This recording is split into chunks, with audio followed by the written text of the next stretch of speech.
Halo semua, tahukah kalian apa itu PAK?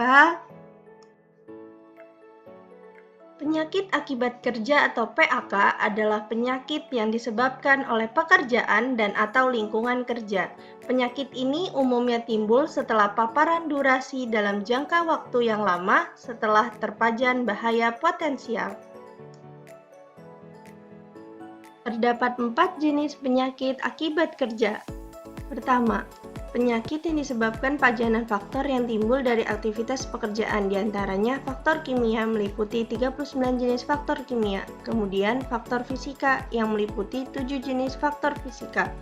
Ketiga yaitu faktor biologi dan penyakit infeksi atau parasit yang terdapat 9 jenis faktor. Kedua, penyakit berdasarkan sistem target organ diantaranya penyakit saluran pernafasan, penyakit kulit, gangguan otot dan kerangka, dan gangguan mental dan perilaku. Ketiga, penyakit kanker akibat kerja yang disebabkan oleh 8 zat berikut.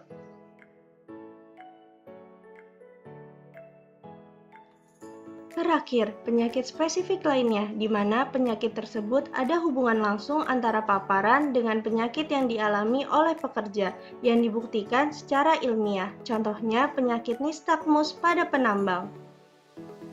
Siapa yang berhak mendiagnosis PAK? Dokter atau dokter spesialis yang berkompeten di bidang kesehatan kerja. Di antaranya adalah dokter spesialis okupasi atau spesialis berkompeten kesehatan kerja, dokter terlatih PAK, dan dokter dengan lulusan SKDI 2012.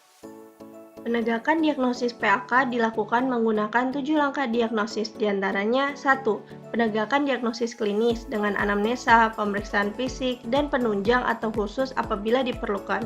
Kedua, penentuan pajanan yang dialami pekerja di tempat kerja meliputi proses kerja, termasuk pajanan, periode waktu, bahan, cara kerja, APD yang digunakan, serta ditunjang dengan riwayat perusahaan dan telaah pustaka. Ketiga, penentuan hubungan antara pajanan dengan diagnosis klinis dapat mengacu pada referensi ILO Occupational Diseases dan 21+1 konsensus PAK berdasarkan ICD Occupational Health. Keempat, penentuan besarnya pajanan mencakup jumlah jam terpajan, besarnya pajanan, masa kerja, dan APD yang digunakan. Data ini didukung dengan catatan perusahaan dan hasil biomonitoring. Kelima, penentuan faktor individu yang berperan, seperti usia, jenis kelamin, kebiasaan, status gizi, riwayat penyakit atau genetik, dan penyakit penyerta. Langkah ini dapat menjadi perancu yang perlu dilakukan secara hati-hati.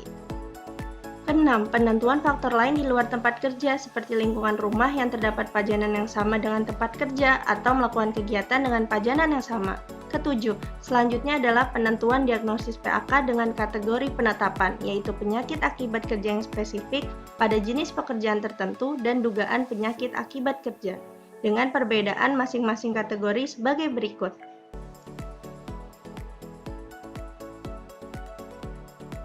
Tata laksana PAK terbagi menjadi dua, yaitu tata laksana medis dan okupasi. Tata laksana medis berupa medikamentosa, yaitu pengobatan dengan pemberian obat pada pasien, dan atau non-medikamentosa seperti edukasi, exercise, fisioterapi, konseling, psikoterapi, dan nutrisi. Sedangkan tata laksana okupasi dilakukan pada individu dan komunitas. Pada individu dapat berupa edukasi dan konseling, dan penilaian kembali bekerja serta penilaian kecacatan. Tata laksana okupasi pada komunitas dapat dilakukan dengan upaya pencegahan dan penemuan dini PAK pada pekerja lain yang sejenis.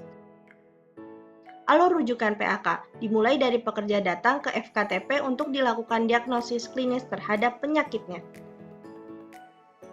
Apabila terindikasi penyakit disebabkan oleh pekerjaannya dan lingkungan kerja, maka dilakukan 7 langkah diagnosis PAK. Apabila sesuai kriteria diagnosis PAK yang spesifik, maka dapat langsung didiagnosis PAK. Namun, apabila diagnosis belum dapat tegak karena tidak ada dokter yang kompeten melakukan diagnosis, maka dilakukan rujukan sesuai dengan ketentuan yang berlaku.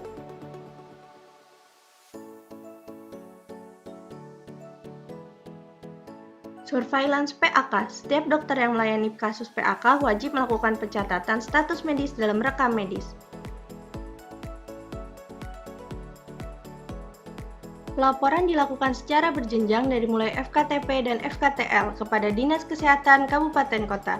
Dinas Kesehatan Kabupaten Kota juga mendapat pelaporan atau menerima informasi PAK dari tempat kerja. Kemudian melanjutkannya kepada Dinas Kesehatan Provinsi dan selanjutnya ke Kementerian Kesehatan melalui Sistem Informasi Terpadu Kesehatan Kerja dan Olahraga. Pencegahan pelayanan dan surveillance penyakit akibat kerja penting dilakukan seluruh pihak agar dapat memenuhi hak setiap pekerja untuk hidup sehat dan produktivitas dapat kian meningkat.